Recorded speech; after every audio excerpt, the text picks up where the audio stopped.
Hello everyone, my name is Pawan Jahangir. Vidyawal Bharati के education app पर आपका स्वागत है। तो स्टूडेंट, अपन पढ़ रहे थे, टॉपिक था अपना कम्युनिकेशन। कौन सा था? कम्युनिकेशन। हिंदी में बोले तो संप्रेषण।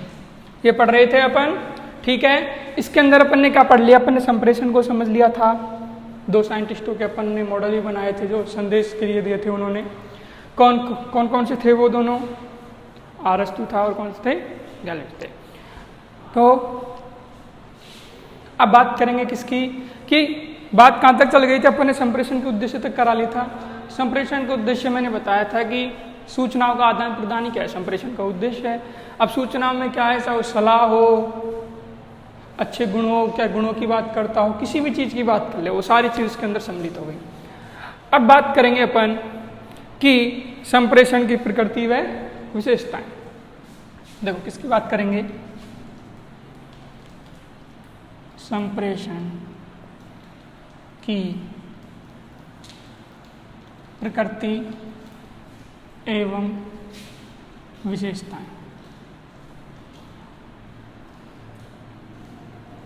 अपन इसकी बात करने वाले हैं, ठीक है। देखो, संप्रेषण अपन ने पढ़ लिया, संप्रेषण का उद्देश्य पढ़ लिए। अब क्या करेंगे कि अपन संप्रेषण की प्रकृति विशेषताएं पढ़ेंगे। देखो इधर क्या है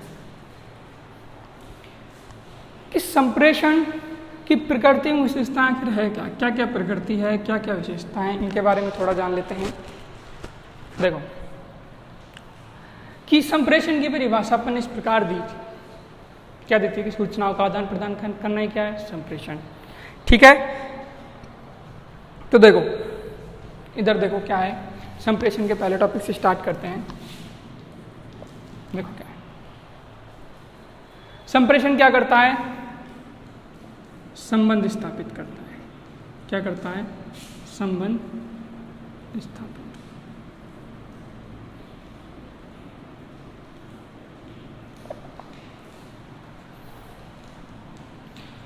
देखो संबंध स्थापित कैसे करता है संप्रेषण। बात आती है कि संप्रेषण आखिर संबंध स्थापित करता कैसे है।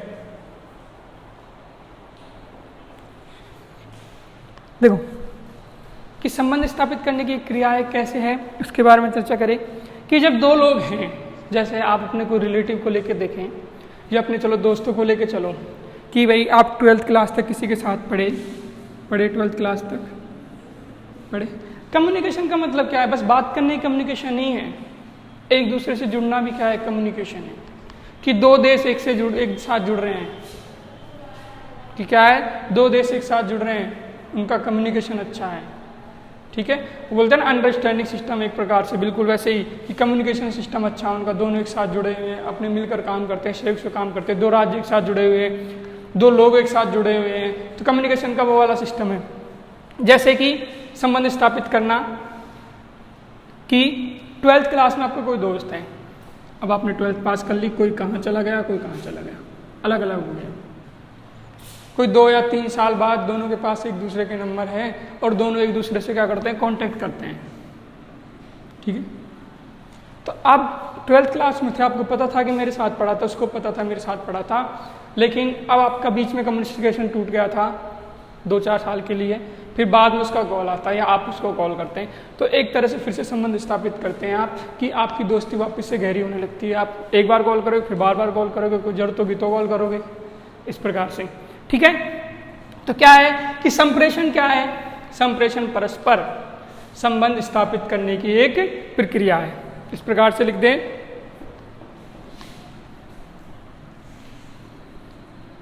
देखो संप्रेषण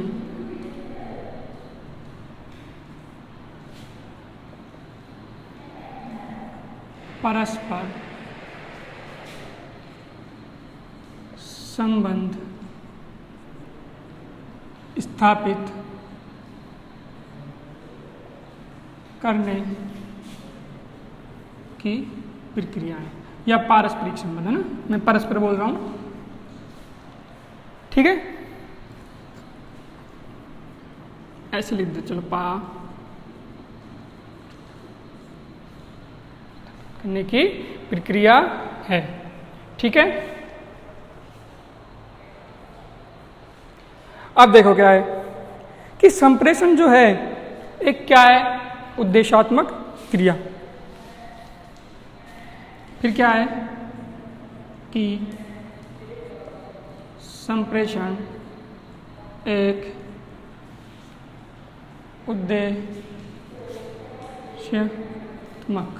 उद्देशात्मक प्रक्रिया है। क्या है? प्रक्रिया। कि क्या लिखा मैंने? उद्देशात्मक या उद्देश्य उपयुक्त, है ना, शब्दों के फेर में नहीं जाना, उद्देशात्मक एक ही बात है। कि उद्देशात्मक कैसी प्रक्रिया है? संप्रेषण एक उद्देशात्मक, कि हर संप्रेषण का, हर कम्युनिकेशन सिस्टम का कोई ना कोई उद्देश्य होता है। कि एक अध्यापक, किसकी बात करें, एक अध्यापक छात्रों से, एक अध्यापक छात्रों से क्या होता है? कम्युनिकेट होता है, संप्रेषित होता है। ठीक है, तो क्या अध्यापक का कोई उद्देश्य नहीं है? छात्रों से कम्युनिकेट होता है, उनको ज्ञान देता है, उनको पढ़ाता है, लिखाता है, उसका कोई उद्देश्य नहीं है? बिल्कुल उनका उद्देश्य है। वो क्या कर रहा है? उसका उद्देश्य क्या है? सिखाना, टीचिंग। ठीक है, कि अध्यापक का क्या है? अध्यापक का उद्देश्य है कि छात्रों को क्या करे? वो खुद से कम्युनिकेट करके क्या उनको सिखाए, उनसे कम्युनिकेट और उनको सिखाए। कि संप्रेषण एक उद्देशात्मक प्रक्रिया है, बिल्कुल एक उद्देशात्मक प्रक्रिया है संप्रेषण। क्यों है? जैसे एक अध्यापक, देखो छात्र तो अपने एग्जाम्पल ऐसे ही होने चाहिए, क्योंकि आप जिस प्रोफेशनल कोर्स को कर रहे हो वो इसी के अकॉर्डिंग है कि आप एक अध्यापक बनने के लिए कोर्स कर रहे हो, तो ज़्यादा से ज़्यादा एग्जाम्पल अपने इसी के ऊपर होने चाहिए। तो अब जैसे बात करें अपन कि भाई चुनाव होने वाले हैं, थोड़ा राजनीति पे आ जाते हैं। क्या होने वाले हैं? चुनाव, इलेक्शन होने वाले हैं ना। तो तरह तरह के नेता आएंगे, आप लोगों से मिले, आपके घर वालों से मिले, या किसी ना किसी तो मिलेंगे ही मिलेंगे, एक दूसरे से कम्युनिकेट होंगे कि जैसे आए आपके घर आ गए। ठीक है, और जैसे होता है ना कि जब चुनाव चलते हैं तो तरह तरह से डायरेक्ट वे में, इनडायरेक्ट वे में आपको कहीं ना कहीं किसी भी प्रकार से रिश्वत सी दी जाती है। जैसे होता है कि किसी का काम कर दिया, किसी को पैसे दे दिए, किसी का कोई काम अटक रहा था वो कर दिया। और ये कब होते हैं? चुनाव में क्यों होते हैं? वोट लेने के लिए। ऐसे होते हैं ना भाई, जब चुनाव होते हैं, इलेक्शन होते हैं, तो बड़े से बड़ा नेता भी एक भीगी बिल्ली बन जाता है और जनता के साथ, चलो घर नहीं लिखते हैं आपका, इधर जनता लिखते हैं, जनता लिखते हैं, सबकी बात करते हैं ना, कि जनता से कम्युनिकेट होते हैं नेता। बड़े बड़े वादे करेंगे कि हम ये करवा देंगे, हम वो करवा देंगे। ये सारे क्या हैं? चुनाव से जनता में क्या होते हैं? कम्युनिकेशन हो रहा है, संप्रेषण हो रहा है। और चुनाव की वजह से कौन कर रहा है? नेता। नेता कर रहा है किससे? कम्युनिकेट हो रहा है जनता से। और क्यों हो रहा है? वोट लेने के लिए हो रहा है ना, वोट लेने के लिए। अब अगर नेता जनता से कम्युनिकेट ऐसे ही हो जाए बिना किसी मतलब के, तो ऐसा तो हो ही नहीं सकता। सबको पता है, जनता भी इस चीज़ को जानती है कि नेता हमसे कम्युनिकेट क्यों हो रहा है, हमसे संप्रेषित क्यों हो रहा है, हमसे हमारे साथ संप्रेषण क्यों कर रहा है। और नेता भी इस चीज़ को जानते हैं कि जनता ये जानती है कि मैं उनसे संप्रेषित क्यों हो रहा हूँ। ठीक है, तो दोनों को पता है, तो ये थोड़ी ना इससे बोल दे कि भाई इलेक्शन इसलिए, लेकिन ये किस लिए हो रहा है? कि वोट लेने के लिए, उद्देश्यात्मक। अब ये तो हो गए थोड़ा अच्छा उद्देश्य नहीं है। अपन अपनी बात करते हैं कि दो देश, दो कंट्रीज जब एक दूसरे से क्या होते हैं? कम्युनिकेट होते हैं। क्या होते हैं? कम्युनिकेट होते हैं। तो उनका क्या होता है? परस्पर जो उनके संबंध हैं वो अच्छे हों, कि अगर उनको सैन्य शक्ति की आवश्यकता हो तो पूर्ति करे, खाद्य पूर्ति की आवश्यकता हो तो उनमें करे, आपस में इंपोर्ट एक्सपोर्ट, आयात निर्यात बढ़े, दोनों देश की कंपनी एक दूसरे के साथ क्या करें? एक दूसरे मतलब एक दूसरे देश की कंपनी है, एक दूसरे देश की कंपनियों में क्या करें? क्या करें? कि उसमें क्या करें? निर्वहन करें। या आप ऐसे बोल सकते हो कि एक दूसरी कंपनी आपस में क्या है? पैसे लगाएं। ठीक है, आ रही है बात समझ में? कि हर तरह से देशों में कम्युनिकेशन अच्छा होने का मतलब क्या है, उनका उद्देश्यात्मक है। अगर मैं इस देश के साथ जुड़ रहा हूँ कि आज प्रधानमंत्री नरेंद्र मोदी जगह जगह जा रहे हैं, जब जगह जगह देशों से जुड़ रहे हैं, तो कुछ ना कुछ तो देश का फायदा कर रहे हैं कहीं ना कहीं। तो कि आप किस चीज़ के लिए जुड़ रहे हो, आप देशों के साथ संबंध अच्छे बना रहे हो, संबंध अच्छे होंगे तो आयात निर्यात बढ़ेगा, बाहर की कंपनी अपने यहाँ पे आएंगी, ठीक है, और बाहर की कंपनी अपने भारत में आके, इंडिया में आके इन्वेस्ट करेगी। जैसे कि अभी एक थोड़ी चर्चा में न्यूज चल रही कि जो चाइना है अपना, चाइना किसकी बात करें, जो अपना भारत है, ठीक है, और जो चाइना है, ठीक है, इनके संबंध थोड़े अच्छे नहीं चल रहे, क्योंकि चाइनीज कंपनियों का भारत में बहुत ज़्यादा प्रचलन रहा है। आप देखते हो अब तरह तरह की चीज़ें खरीद रहे हो चाइनीज कंपनियों की, मोबाइल सस्ते आ रहे हैं, बैटरियाँ सस्ती आ रही हैं, फ़ोन और भी कुछ चीज़ लोग इलेक्ट्रिकल गैजेट हैं वो सारे सस्ते आ रहे हैं चाइनीज चीज़ों के। तो चाइनीज़ कंपनियों का भारत में बड़ा क्रेज़ था। अब थोड़े चाइना जो भारत है वो थोड़े स्वदेशी हो गए और चाइनीज चीज़ों को कम अपना रहे हैं। इस वजह से चाइना और भारत के रिश्तों में क्या आ रही, खटास आ रही है। और इस चीज़ को देखते हुए जो अदर कंट्रीज हैं उनकी कंपनियों का भारत में इंटरेस्ट है, ठीक है, किस चीज़ के लिए, इन्वेस्ट करने के लिए। कि अब वो देखते हैं कि जो चाइना था, जो बहुत बड़ा एक व्यापार देश था, जो भारत में काफ़ी इन्वेस्ट कर रहा था, दोनों के संबंध अच्छे थे, व्यापारिक संबंध जो थे, बिजनेस वाले बिजनेस रिलेशन अच्छे थे। लेकिन अब क्या हो रहा है कि चाइना और भारत के रिलेशन बिगड़े हुए, तो अदर कंपनियां इंडिया में क्या दिखा रही है, इंटरेस्ट दिखा रही है, इसलिए वो इन्वेस्ट करना चाह रही है। तो उनका भी उद्देश्यात्मक, उनका भी उद्देश्य है कि अगर मैं भारत के साथ इन्वेस्ट करूँ, भारत के साथ एक कम्युनिकेशन सिस्टम अच्छा बैठा लूँ भारत की कंपनियों के साथ, तो उसमें कंपनियों का फायदा ही है, ठीक है। आ रही है बात समझ में। अब देखो फिर बात करते हैं पॉइंट 3 की।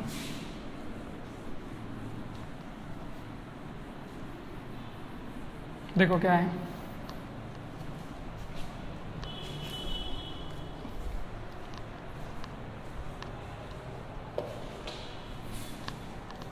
कि संप्रेषण एक गत्यात्मक प्रक्रिया है, मैंने लिखा है ना। कि अब गत्यात्मक का मतलब क्या है, मैंने आपको कल बताया था, गतिशील। क्या है, गतिशील। अब देखो इधर कि गत्यात्मक यानी गतिशील। अब गतिशील कैसे है कि संप्रेषण जो है वो चलता रहना चाहिए, रुकना नहीं चाहिए। जैसे मैंने भी आपसे बताया कि आप 2 दोस्त हैं, आप 12th में थे, 2 दोस्त हम हुई, 1-2 साल बाद दोनों आपस में बात हुई, फिर से संबंध स्थापित कर लिया, फिर बीच में 4-5 साल के लिए आप हो जाते हो गायब, अब कम्युनिकेट नहीं हो रहे एक दूसरे के साथ, ठीक है। कि अब आपने कम्युनिकेशन टूट गया, कि चलो माना कि आपके पास इसके नंबर हैं, लेकिन इसने अपने नंबर चेंज कर लिए, लेकिन इसके पास भी आपके नंबर थे, तो ये बाद में कम्युनिकेट हो रहा है आपसे 5-6 साल बाद। लेकिन जब 5-6 साल बाद आप जब तक कम्युनिकेट थे एक दूसरे से साथ, आपके रिलेशन अच्छे थे, संबंध अच्छे थे, तो आप किसी भी छोटी मोटी समस्याओं को, छोटी प्रॉब्लम हो कोई कैसी भी हो, आप उसमें इसको याद कर लेते हैं, आप इसको बोल देते थे मेरे साथ ये प्रॉब्लम है, कोई सॉल्यूशन बता। लेकिन अब जब 5-6 साल बाद जब आप वापस से कम्युनिकेट होंगे, तो आपके मन में कहीं ना कहीं ये चीज़ होगा कि 5-6 साल हो गए बात करें, आज मैं किसी काम से उसको फ़ोन कर रहा हूँ, पता नहीं मना ना कर दे, ठीक है। कि अब आपको ऐसा लग रहा है कि वो हो सकता है मेरी हेल्प करे या ना करे। तो कम्युनिकेशन क्या है, गत्यात्मक प्रक्रिया है, गतिशील प्रक्रिया है, निरंतर चलती रहनी चाहिए। कि 2 देश हैं, अगर 2 देशों में मान लो आज प्रधानमंत्री जी गए हमारे और भारत के संबंध, कोई सा भी एक देश ले लो, फॉर एग्जाम्पल ले रहा हूँ, ठीक है, व्यक्तिगत तौर पे किसी पे कमेंट नहीं है, कि मैंने एक एग्जाम्पल लिया, कोई भी एक देश ले लिया, जैसे मैं थोड़ी चीन की बात कर लेता हूँ, है ना, ले लिया। कि अब प्रधानमंत्री नरेंद्र मोदी कहे कि अपना जो व्यापारिक संबंध है, आयात निर्यात का व्यापारिक संबंध है ना, उसको सुधारते हैं, अपन आयात निर्यात करेंगे। चीन भी मान गया, भारत भी मान गया। अब ना तो भारत कुछ बेच रहा है, यहाँ से भेज रहा है, ना तो यहाँ से कुछ निर्यात हो रहा है, ना कुछ आयात हो रहा है, और ना ही चीन यहाँ से आयात कर रहा है, ना निर्यात कर रहा है। 2 साल निकाल दिए। अब जब कम्युनिकेशन एक बार ही हुआ है, गतिशील प्रक्रिया है, चलती नहीं है, कि रुक गई, एक बार बात करी आए कि भारत के प्रधानमंत्री गए और वहाँ के राष्ट्रपति आए, उन्होंने बात कर लिया आपस में।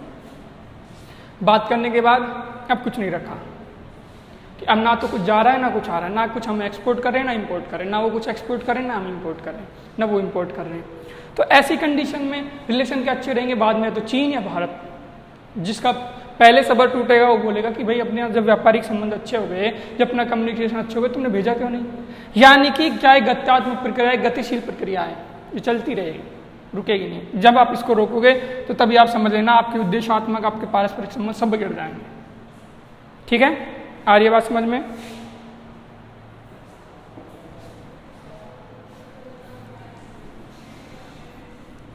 तो क्या था भाई, एक पारस्परिक संबंध स्थापित करने की प्रक्रिया है, दूसरा क्या पढ़ा अपने, उद्देश्यात्मक प्रक्रिया है, और तीसरा क्या पढ़ा, गत्यात्मक प्रक्रिया है।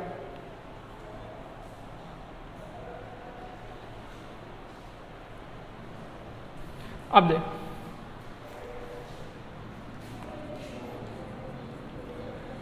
संप्रेषण, मनोवैज्ञानिक, मनोवैज्ञानिक,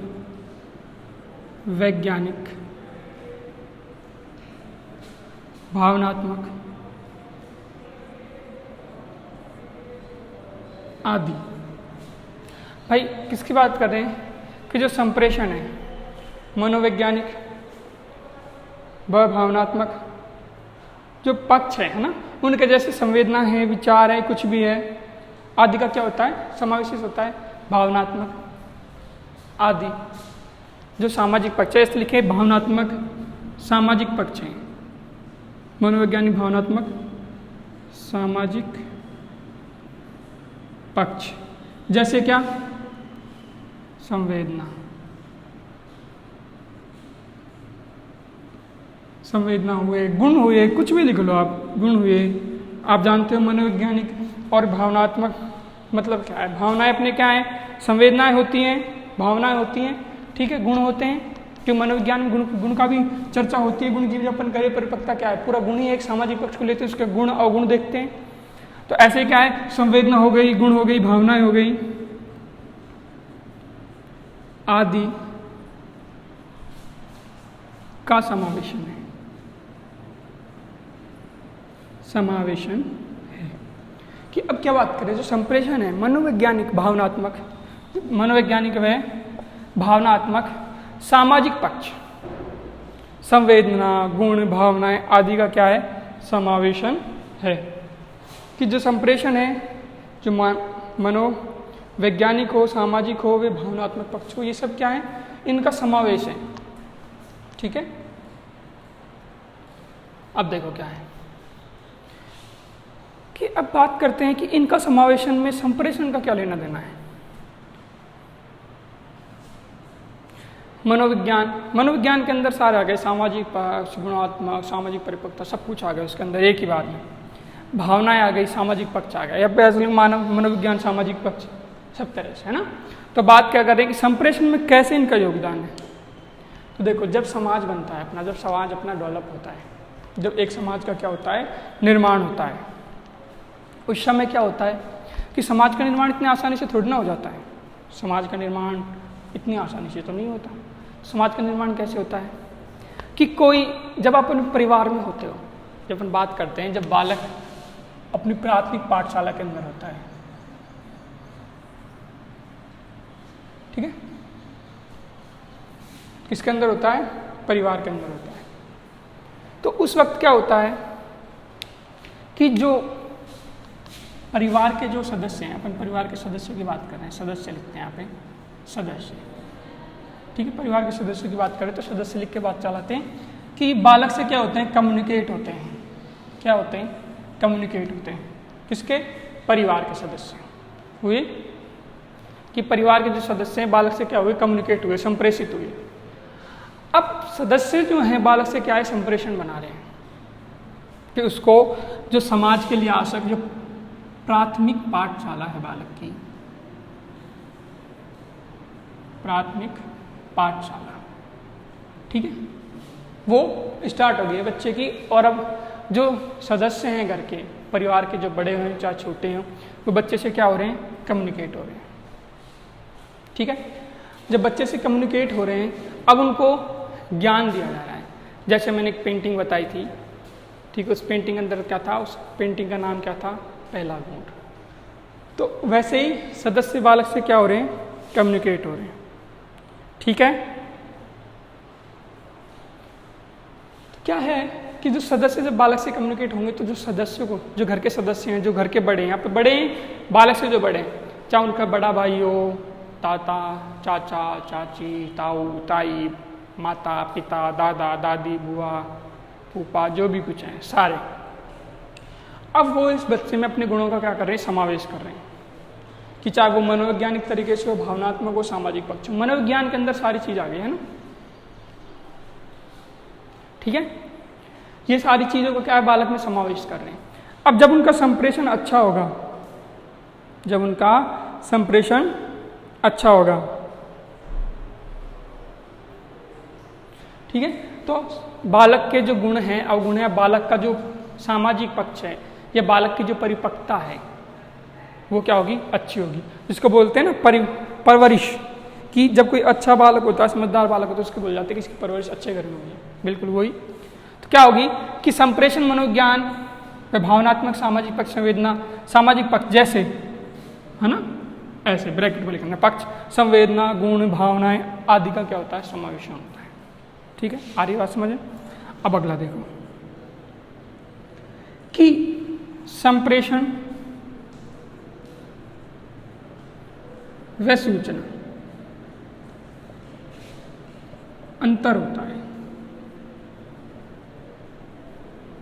क्या होता है, अंतर। अब अंतर कैसे होता है कि संप्रेषण और सूचना में अंतर, कि सूचना क्या है, सूचना आपको बोर्ड पे भी लिखी, जब विद्यालय आते थे तो आपको बोर्ड पे लिख जाते थे कितनी तारीख से आपकी प्रायोगिक परीक्षाएं शुरू हैं, आपका ये शुरू है, आपकी छुट्टियां हैं, ये सारी चीज़ें आपको लिखी हुई मिल जाती थी, ठीक है। तो ये चीज़ों के लिए ये संप्रेषण क्या था कि सूचना क्या थी कि आपको बोर्ड से मिल गई, न्यूज़पेपर से मिल गई, न्यूज़ में मिल गई, यानी अखबारों में, या किसी कागज़ पे बड़े अधिकारियों द्वारा जो कागज़ जारी किए जाते हैं, जो की जाती है, सूचनाएं जारी की जाती है, वो एक पन्ने पे आती है, एक नीचे साइन होता है अलग से सिग्नेचर, उसके बाद वो क्या होगी, सूचना हुई। अब संप्रेषण क्या है, संप्रेषण तो क्या है कि संप्रेषण तो सूचनाओं का और संदेशों का आदान प्रदान हो गया, कि सूचनाएं, सिर्फ सूचनाएं क्या है, सूचनाएं क्या है जो हमको किसी के माध्यम से मिलती है, जैसे अखबार हुआ, टीवी हुआ, कोई श्याम पट हुआ, कुछ भी आओ, उनके अकॉर्डिंग मिलती है। और संप्रेषण क्या है, जो संदेश और सूचनाओं का ही क्या कर दे, प्रसारण करे, या संदेश और सूचनाओं का क्या करे भाई, संदेश और सूचनाओं को एक स्थान से दूसरे स्थान पर पहुंचाए, एक व्यक्ति के पास से दूसरे व्यक्ति के पास पहुंचाए, वही क्या है, संप्रेषण है, ठीक है। तो ये दोनों अलग अलग चीज है, यानी संप्रेषण में बस इतनी सी फर्क है। तो भाई सूचनाएं तो क्या है कि सूचना, जैसे मैं हूं, मैंने सारी सूचनाएं कलेक्ट की और एक न्यूज के माध्यम से, टीवी चैनल के माध्यम से मैंने आपको सुना दी। लेकिन संप्रेषण क्या है कि कोई भी संदेश या सूचना ली, उसको ग्रहण किया, उसको कोडिंग डिकोडिंग किया जाता है, उसको कोडिंग किया, कोडिंग करने के बाद भेजा, फिर रिसीवर ने उसको लिया, रिसीवर ने उसको डिकोडिंग किया और उसका संचारण किया, कि पहले कोडिंग हो रही है फिर डिकोडिंग हो रही है, दोनों चीजें हो रही है ना, तो वो क्या है, संप्रेषण है। अब बात करते हैं कि संप्रेषण में दो व्यक्ति या दो चीज होना आवश्यक है ना, व्यक्तियों का होना आवश्यक है। अब कैसे संप्रेषण में दो व्यक्तियों का होना आवश्यक, मतलब कैसे, कैसे दो व्यक्ति कैसे होंगे भाई, एक तो क्या होगा, सेंडर, ठीक है, जिसको क्या बोलेंगे अपन, प्रेषक। एक होगा रिसीवर, जिसको हिंदी में क्या बोलेंगे, ग्राही, ठीक है, ठीक है। क्या होगा, सेंडर और ग्राही। सेंडर का काम होता है भेजना, उसका नाम है सेंडर, सेंड मतलब भेजना, और मतलब भेजने वाला, ग्राही मतलब ग्रहण करने, मतलब रिसीव, और रिसीवर मतलब ग्राही, ग्रहण करने वाला, ठीक है। कि इसमें दो व्यक्तियों को होना आवश्यक है, कि एक तो भेजने वाला और एक सुनने वाला, कि एक तो बोल रहा है एक सुन रहा है। अब बोल रहा है वो भी प्रेषक का काम कर रहा है, और जो ग्राही जो सुन रहा है वो क्या है, ग्राही का काम कर रहा है। ठीक है, क्या है, संप्रेषण में दो व्यक्तियों का होना आवश्यक है, और दो व्यक्ति कौन सा हो गया, एक सेंडर हो गया, एक रिसीवर हो गया। ठीक है, अब जैसे दो तीन चीज़ों की बात करें कि संप्रेषण को प्रभावशीलता, कुशलता और सफलता केवल संदेश देने व समझाने की योग्यता पर ही नहीं, उसे सुनने व समझने की योग्यता पर भी निर्भर करती है। कि जो संप्रेषण है उसकी जो कुशलता है, जो कुशलता की बात हो रही है संप्रेषण की कुशलता की, वो सिर्फ भेजने वाले और सुनने वाले पर नहीं, दोनों पर डिपेंड करती है। कि एक तो भेजने वाला संदेश में अपनी लैंग्वेज को अच्छे से यूज करे, कि सारे शब्द एकदम स्पष्ट हो, सारे शब्दों का स्पष्टीकरण हो, भेजने वाला हो। तो एक अच्छा ग्राही का होना भी आवश्यक है, कि अगर वो उन चीज़ों को पढ़ के समझ नहीं सकता तो वो संदेश का मतलब नहीं समझेगा। ठीक है, देखो कोडिंग डिकोडिंग जो चीज़ आएगी उसके बारे में चर्चा करेंगे, अभी पहले इनको समझते हैं। ठीक है, तो एक अच्छे प्रेषक और अच्छे ग्राही दोनों को होना आवश्यक है।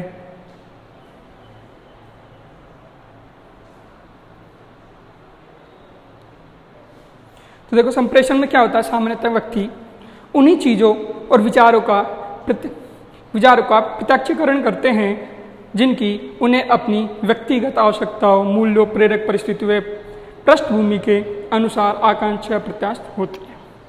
कि व्यक्ति क्या करते हैं, उन्हीं चीज़ों को करते हैं संप्रेषण में यूज जिनसे अपनी पृष्ठभूमि, अपने देश, अपने हित, समाज के हित, लोगों के हित, ये इसके लिए उनकी आवश्यकता होती है, खुद के हित के लिए। ठीक है, आ रही है बात समझ में?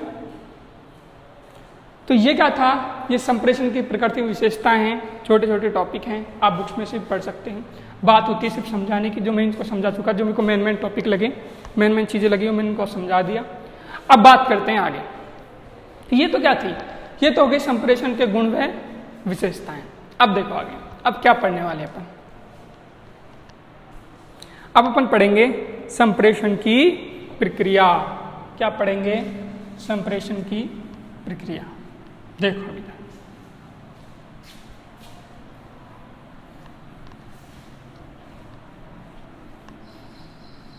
देखो, हर चीज़ में संप्रेषण की आवश्यकता पड़ती है। जब आप रेलवे स्टेशन पे होते हो तब आपको एक आवाज़ आता है, एक आवाज़ आती है ना, कौन सी, कि यात्रीगण कृपया ध्यान दें, आती है ना, कि फलाने नंबर की ट्रेन फलानी जगह से फलानी जगह आने वाली फलाने प्लेटफॉर्म पर आ रही है, होती है ना। वो भी क्या है, वो भी संप्रेषण है। उसमें एक व्यक्ति या कोई कंप्यूटर जो भी होता है वो क्या कर रहा है, लोगों से संप्रेषित हो रहा है, कम्युनिकेट हो रहा है, और उनको जानकारी देता है, उनको सूचना दे रहा है कि भाई ट्रेन आने वाली है, तैयार हो जाओ फलाने प्लेटफॉर्म पे। तो क्या है, अब अपन पढ़ने वाले हैं संप्रेषण की प्रक्रिया।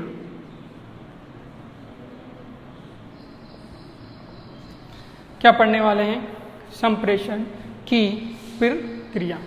देखो अब इधर ध्यान देना कि भेजने वाला कौन होता है, प्रेषक। कौन होता है, प्रेषक। तो सबसे पहले प्रेषक से बात करते हैं। देखो क्या, एक हुए प्रेषक, जिनको बोलते हैं अपन सेंडर भी बोलते हैं। ठीक है, अभी बताया था ना मैंने, प्रेषक यानी भेजने वाला, यानी कि सेंडर। ठीक है, अब देखो इधर, अब वो क्या कर रहा है, प्रेषक संदेश का यहाँ से क्या कर रहा है, निर्माण कर रहा है, निर्माण करना उसने शुरू कर दिया। ठीक है, क्या कर दिया, निर्माण कर रहा है, किसका, संदेश का। भाई प्रेषक है वो क्या कर रहा है, संदेश का निर्माण कर रहा है। अब चाहे निर्माण करे किसी भी प्रकार से, भाई कोडिंग के कोडिंग, या फिर लिखे, लिखना। ठीक है, निर्माण कर दिया, और क्या कर रहा है, वो लिख रहा है। फिर उसके बाद उसको क्या करता है, वो लिखने के बाद जब उसका संदेश जो रेडी हो जाता है उसको क्या हो जाता है, प्रसारित करना। उसको क्या करता है, प्रसारित करना। प्रसारित किया। ठीक है, जब प्रेषक ने संदेश को क्या है तो निर्माण किया, निर्माण करने में क्या उसको लिखा, और लिखने के बाद क्या कर रहा है, उसको प्रसारित कर रहा है। ठीक है, प्रसारित करने के बाद उस संदेश वो क्या बन जाता है, एक संदेश। ठीक है, क्योंकि पहले तो निर्माण करेगा, फिर लिखेगा और फिर प्रसारित करेगा तो क्या बन जाएगा, एक संदेश बन जाएगा। ठीक है, फिर देखो, और संदेश को किसकी आवश्यकता पड़ेगी, माध्यम की, मीडियम की। ठीक है, क्या हुई कि भाई प्रेषक हुआ, प्रेषक ने निर्माण किया, करने के बाद भाई दिमाग में सोचा कि मुझे ये लिखना है, फिर उसको लिखा और उसको प्रसारित कर दिया संदेश से, उसको संदेश बनाया, प्रसारित किया, और किसकी आवश्यकता पड़ी इसको, माध्यम की। अब माध्यम के बाद वो पहुंचा ग्राही के पास, रिसीवर के पास पहुंच गया। अब वो उसको क्या है, पढ़ना, उसको क्या करेगा, पढ़ेगा, पढ़ लिया, पढ़ने के बाद क्या करेगा, उसको व्याख्या करेगा उसको समझेगा कि क्या चीज़ है, कि क्या किया उसने, व्याख्या करना,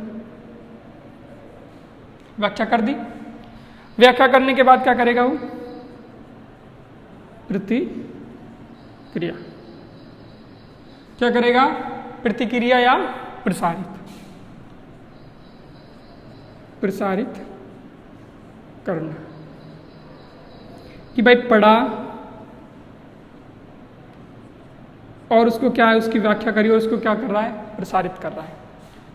फिर जब उसको यहाँ से प्रसारित करेगा तो वो अपने एक संदेश बनाएगा। क्या बनाया उसने यहाँ से, संदेश। और संदेश करने के बाद एक माध्यम की आवश्यकता पड़ेगी यहाँ पे, और माध्यम की आवश्यकता पड़ने के बाद वो वापस कहाँ पहुँचेगा, प्रेषक के पास। ठीक है, अब देखो कि यहाँ से प्रेषक हुआ, प्रेषक ने कोई संदेश का निर्माण किया, सूचना का निर्माण किया, उसको लिखा। लिखना क्या है यहाँ पे, कोडिंग, इनकोडिंग, उसको कोडिंग कर रहा है, उसको लिख दिया, उसने भाषा के माध्यम से, किसी कोड के माध्यम से उसको लिखा और उसको प्रसारित कर दिया। ठीक है, संदेश यहाँ पे आया, संदेश है, संदेश को किसकी आवश्यकता पड़ी, माध्यम की। माध्यम के संदेश से कहाँ पहुंचा, ग्राही के पास। ग्राही उसको पढ़ता है, पढ़ के उसको डिकोडिंग करता है, डिकोडिंग करके उसकी क्या करता है, व्याख्या करता है। अब कोडिंग और डिकोडिंग, इन दोनों में फर्क क्या है कि कोडिंग में उसने अपनी शब्दों को अलग चीज में चेंज किया, और वापस जब उसकी डिकोडिंग हो रही है तो उस कोड को वापस से शब्दों में चेंज कर रहा है, उसकी व्याख्या कर रहा है। और क्या कर रहा है, उसको प्रतिक्रिया या प्रसारित करना, उस पर प्रतिक्रिया करी, प्रसारित करी, और फिर से उसने एक संदेश बनाया और एक माध्यम के जरिए उसको प्रेषक तक पहुंचा दिया। अब देखो कि वो वापस से प्रेषक के पास क्यों जा रहा है संदेश, कि जो ग्राही है वो प्रेषक को ये संदेश देना चाहता है, कि ये कहना चाह रहा है कि जो आपने मुझे संदेश भेजा वो मुझे प्राप्त हो गया और मैं उन चीज़ों को समझ गया। ठीक है, तो ये क्या है, आपकी संप्रेषण प्रक्रिया का क्या एक मॉडल है, चक्र है। क्या है ये, संप्रेषण चक्र। ठीक है, क्या है ये, संप्रेषण चक्र। कि क्या, कि एक बार फिर से रिपीट कर रहा हूँ कि प्रेषक हुए, प्रेषक ने इसका निर्माण किया, निर्माण करके उसको लिखा, लिखे उसको प्रसारित किया संदेश को, फिर माध्यम की जरूरत पड़ी, ग्राही के पास पहुंचा, ग्राही ने उसको डिकोडिंग करा, उसको पढ़ा पहले, फिर उसकी व्याख्या करना मतलब डिकोडिंग करा, फिर उस पर प्रतिक्रिया करी और उसको प्रसारित करा। प्रतिक्रिया का मतलब जो उसने संदेश पढ़ा उस पर प्रतिक्रिया करी कि उसको क्या करना है, क्या नहीं करना, और उसके बाद उसने संदेश को माध्यम के जरिए वापस प्रेषक तक पहुँचा दिया। कि अब प्रेषक ने उससे कोई क्वेश्चन किया होगा, कि मान लो प्रेषक उससे पूछ ले कि आपके, जैसे मैं नॉर्मली मान लेता हूँ कि प्रेषक में कोई चिट्ठी, संदेश, कुछ भी हो सकता है, कि प्रेषक में कुछ ऐसे हो गया कि अब ये डिकोडिंग कोडिंग क्या है, देखो अभी बात करेंगे इन चीज़ों पे भी पहुँच रहे हैं ना, कि भाई प्रेषक ने उससे पूछ ले तुम्हारे गांव का विकास कैसे चल रहा है। अब यहाँ से सही चल रहा है, ठीक चल रहा है, खराब चल रहा है, जो भी कुछ आएगा यहीं से आएगा ना, कि भाई सही चल रहा है कि नहीं चल रहा, खराब चल रहा है नहीं चल रहा, वो यहीं से आएगा आंसर। तो अब इसको जब वो आंसर मिलता है कि अगर ये कहता है कि गाँव का विकास सही चल रहा है, कि देखो प्रेषक अच्छा है, समझदार है, उसने कोडिंग डिकोडिंग अपनी भाषा जिस जरिए से उसको भेजा उसने लिखा है, क्या आपके गांव का विकास अच्छा चल रहा है, क्या आपका गांव विकासशील है। अब ग्राही ने उसको पढ़ लिया कि ये विकास के बारे में पूछ रहा है कि गांव का विकास कैसे चल रहा है, वो बोल रहा है कि गांव का विकास सही तरीके से सुचारू ढंग से चल रहा है। अब प्रेषक भी समझदार, ग्राही भी समझदार, दोनों हैं, सही है। सामान्य तौर पर पारस्परिक अच्छे तरीके से समझे उनको परस्पर, और समझने के बाद दोनों के रिप्लाई मिले, इसको भी ये भी संतुष्ट है उस आंसर से और ये भी संतुष्ट है कि उसका जो मैंने क्वेश्चन था वो मैं समझ गया। लेकिन प्रेषक पूछ रहा है कि भाई आपके गांव का विकास कैसा है, आपके गांव में क्या विकास है, कैसा विकास है, ऐसे पूछ लेगा आप गांव में कैसा विकास है। अब ये कैसा, अब एक कैसा विकास है, अब ये तो थोड़ा सेंटेंस ही चेंज कर रहा है। अब प्रेषक ने उसको भेजा, ग्राही ने सुना, अब वो विकास किसी लड़के वाला बोला, वो लिख रहा है इधर से कि विकास वैसे तो सही है लेकिन बहुत ही उद्यमी है, दिन भर गांव वालों को परेशान करते रहता है। अब वो संदेश उसके पास पहुंचा, प्रेषक के पास। अब प्रेषक क्या कर रहा है, प्रेषक की भी गलती, उसने क्या पूछा कि आपके गांव का विकास कैसा है ना गलती कि अब प्रेषक भी समझदारी नहीं दिखा रहा, और इधर क्या है, ग्राही ने समझदारी दिखा दी, उसने जो पूछा उसका जवाब दे दिया। ठीक है, तो दोनों का मतलब क्या होगा कि जो प्रेषक है और जो ग्राही है दोनों क्या होना चाहिए, व्यक्तिगत तौर पे सही ढंग से जो कार्य कर सके। ये दोनों, इन दोनों के जो संबंध है परस्पर वो क्या होने चाहिए, अच्छे होने चाहिए। संबंध का मतलब वो वाले संबंध की बात नहीं कर रहा, जो समझ है, अंडरस्टैंडिंग पावर है, क्षमता है इनकी, वो सही होनी चाहिए। ठीक है, जब ये एक अच्छा संप्रेषण हो सकता है। देखो तो मैं ये संप्रेषण की प्रक्रिया थी और इसी में मैंने संप्रेषण का चक्कर आपको समझा दिया कि क्या क्या होता है, क्या क्या नहीं होता। अब बात करेंगे संप्रेषण प्रक्रिया के तत्व। इधर ध्यान देना, किसकी बात करेंगे, संप्रेषण प्रक्रिया के तत्व।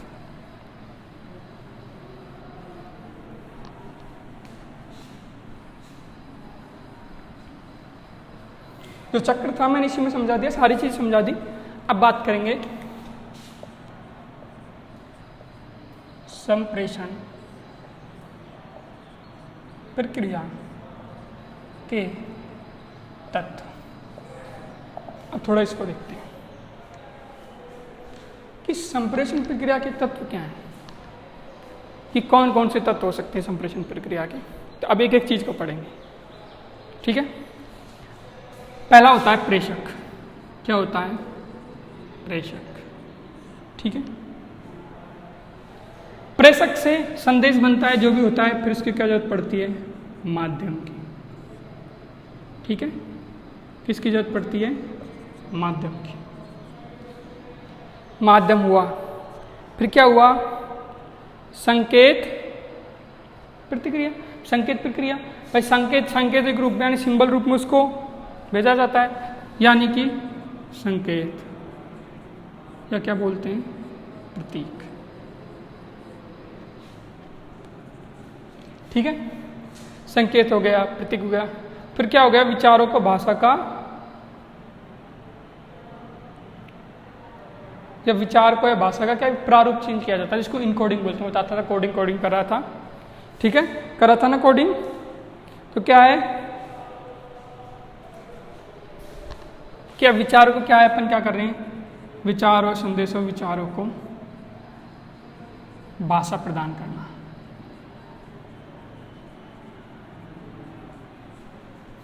ठीक है,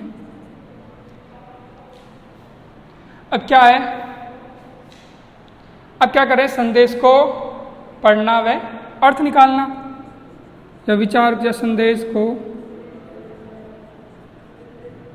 पढ़ना या अर्थ निकालना। पढ़ेंगे या अर्थ निकालेंगे। देखो ये क्या हो गया, इनकोडिंग। ये क्या हो गया, इनकोडिंग। ठीक है, फिर एक क्या है, डिकोडिंग। ये हो गया इनकोडिंग, और एक क्या हो गया, डिकोडिंग।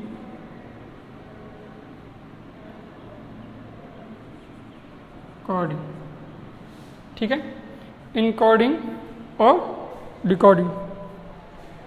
फिर क्या है कि संदेश को समझ लिया, अर्थ निकाल लिया। अब उसको क्या है कि संदेश को समझ लिया, अब उसका पृष्ठ पोषण होता है। ठीक है, क्या होता है, पृष्ठ पोषण। पृष्ठ पोषण का मतलब क्या है, उसका फीडबैक।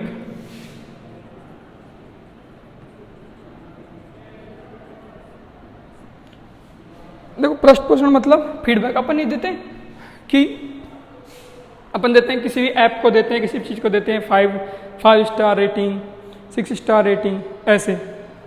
ठीक है, तो क्या होता है ये पृष्ठ पोषण, यानी फीडबैक, यानी फीडबैक। पृष्ठ पोषण हो गया। पृष्ठ पोषण के बाद क्या होता है, ग्राही, जिसको आप रिसीवर बोलते ही हो। ठीक है, फिर लास्ट में क्या होता है, संप्रेषण संदर्भ। अब अपन एक एक चीज को समझेंगे। ठीक है, एक एक चीज को अपन समझेंगे। देखो अब क्या क्या है, ये सारी चीजें अपन समझते हैं।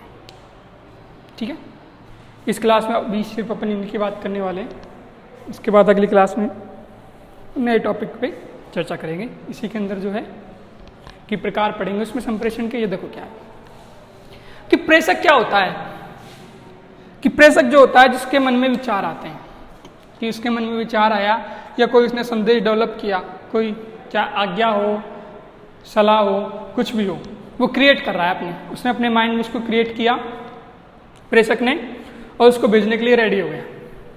तो प्रेषक क्या कर रहा है, संदेश को भेजता है। जो संदेश को डेवलप करता है अपने माइंड में, विचार, जिसके विचार होते हैं, जिसका संदेश होता है, वो क्या होता है, प्रेषक। माध्यम टेलीफोन हो, कोई कबूतर हो, कुछ भी माध्यम हो सकता है, कोई लोग हो, लोगों के माध्यम से, कोई माइक के माध्यम से, किसी प्रकार के माध्यम, टीवी चैनल, अखबार, कोई भी माध्यम हो। ठीक है, वो माध्यम होता है। अब संकेत और प्रतीक क्या है, कि जैसे संकेत और प्रतीक को समझो कि आप रोड पे जाते हो, है ना, जो रोड पे चलते हो, एक रेड कलर की पट्टी के साथ ऐसा, और उस पर इस प्रकार से बना हुआ है, ऐसा लगा होता है। ठीक है, ऐसा ही लगा होता है ना, सड़क के साइड में लगा हुआ है। आप इधर से जा रहे हो, अब आप इसका मतलब समझ रहे हो कि आगे से क्या है, राइट मुड़ना है। जो कहीं पे, अब ये क्या है, एक सिंबल है, एक संकेत है।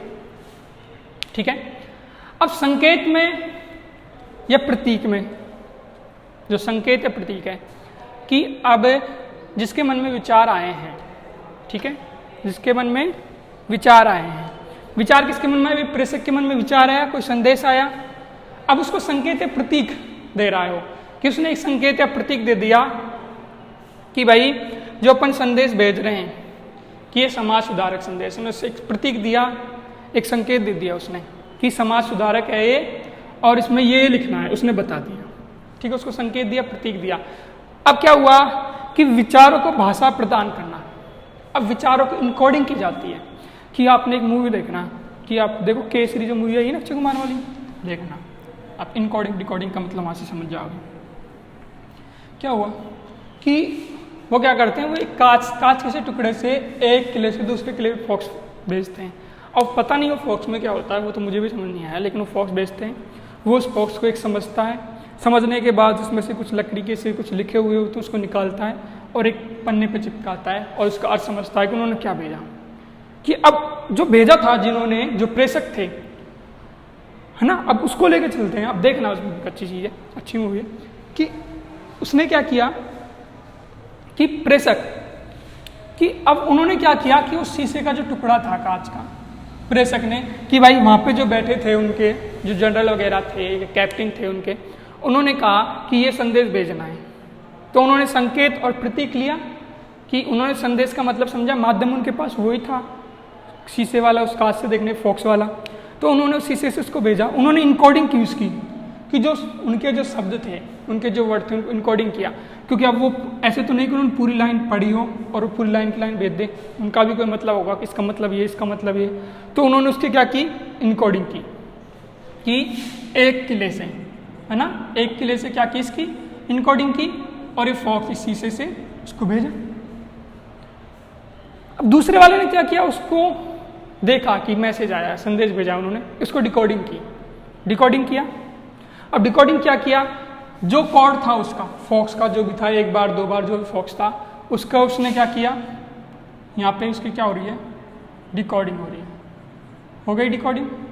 ठीक है, अब यहाँ पे डिकोडिंग हुई, इसने डिकोडिंग करी, डिकोडिंग करने के बाद उसका क्या हुआ, वो ग्राही था, उसने उसकी डिकोडिंग करी, डिकोडिंग करके संप्रेषण का संदर्भ समझा दिया उनको कि उन्होंने ये भेजा है। अब पृष्ठपोषण का मतलब क्या है, फीडबैक का मतलब क्या है, जैसे उन्होंने भेजा कि हमें सेना भेजो, इधर से फीडबैक जा रहा है, कि पृष्ठ पोषण हो रहा है इसका, कि फीडबैक दे रहे हैं कि नहीं अभी हम सेना नहीं भेज सकते, तो उन्होंने भेज दिया। अब एक एक चीज़ का मतलब समझो कि संकेत प्रतीक समझा। विचारों की भाषा का प्रदान करना क्या है कि विचारों को एक संकेत दिया जाता है, अलग से कोड किया जाता है उनको कि ऐसे भेजें, कि ऐसे तो नहीं कि अपन यहाँ से जो फ़ोन पे बात करते हैं वो ध्वनि तरंग थोड़ी ना होती है, बाद में जाकर इलेक्ट्रिक हो जाती है, रेडियो तरंगे हो जाती है। रेडियो तरंगे हो जाती है जब आप रेडियो सुनते हो तो वहाँ से तो आवाज़ आती है, वहाँ से तो बोलने वाला क्या करता है ध्वनि तरंगे भेजता है, लेकिन जब जहाँ से वो निकलती है, चाहे अपने सरिस्का वाले चैनल से निकले कहीं से भी निकले, जो तरंगे निकलती है तो वो रेडियो तरंगे हो जाती हैं। फिर रेडियो तरंगे जब अपने रेडियो के अंदर आती हैं तो वापस से चेंज होकर क्या हो जाती है, ध्वनि तरंगे हो जाती है और हमें सुनाई देने लगता है। तो वो क्या हो गई, उनकी इनकोडिंग हो गई, उनको इनकोड कर लिया किसने, रेडियो तरंगों ने। फिर वापस से जब वो आए अपने रेडियो में तो इनकोडिंग का क्या हुआ, डिकोडिंग हुई, और डिकोडिंग होने के बाद वो इलेक्ट्रिक जो रेडियो तरंगे वो क्या बन गई, ध्वनि तरंगे बन गई ध्वनि तरंगे। फिर पृष्ठ पोषण क्या है, फीडबैक, कि किसी ने कोई भी मैसेज भेजा, कोई भी संदेश भेजा, ठीक है, उसके बाद उसको फीडबैक मिलता है कि जो आपने भेजा है वो मुझे प्राप्त हो गया और आपको ऐसा करना चाहिए। कि जैसे कोई कंट्री ने दूसरे कंट्री को कोई मैसेज भेजा कि मेरे देश के साथ कुछ ऐसा हो रहा है, मेरी आर्थिक स्थिति है खराब है, तो दूसरा देश उसको क्या फीडबैक देगा कि आप ऐसा करिए। फीडबैक मिलेगा कि हमें आपका संदेश प्राप्त हुआ और आप इस प्रकार से करें, फीडबैक देते हैं। और ये फीडबैक पृष्ठ पोषण ज़्यादा किस में चलता है, जैसे आपके पास कोई डिलीवरी बॉय आया आपने कहीं से कि वो कोई ऑनलाइन शॉपिंग की है, ऑनलाइन खाना ऑर्डर किया, फूड ऑर्डर किया है, तो उसके बाद जो आते हैं बोलते हैं कि फीडबैक अच्छा देना। फीडबैक का मतलब उसको पृष्ठ पोषण देना है, कैसा देना है, अच्छा देना है कि आपने जो कार्य किया वो सराहनीय था, आपने अच्छा कार्य किया। फिर क्या है, ग्राही क्या होता है कि प्रेषक और ग्राही का अच्छा रिलेशन, कि जो भेजता है उसको ग्राही तो रिसीव करता है, ये रिसीवर होता है, ये सेंडर होता है, ठीक है। और संप्रेषण का संदर्भ समझाया जाता है कि जो संप्रेषण अपन कर रहे हैं वो किस विषय पे कर रहे हैं, किसके अकॉर्डिंग कर रहे हैं, ठीक है। आई बात समझ में। तो ये थे संप्रेषण प्रक्रिया के तत्व। अगली क्लास में अपन पढ़ेंगे संप्रेषण के प्रकार। तो मिलते हैं अगली क्लास में एक नए जोश के साथ, तब तक के लिए धन्यवाद।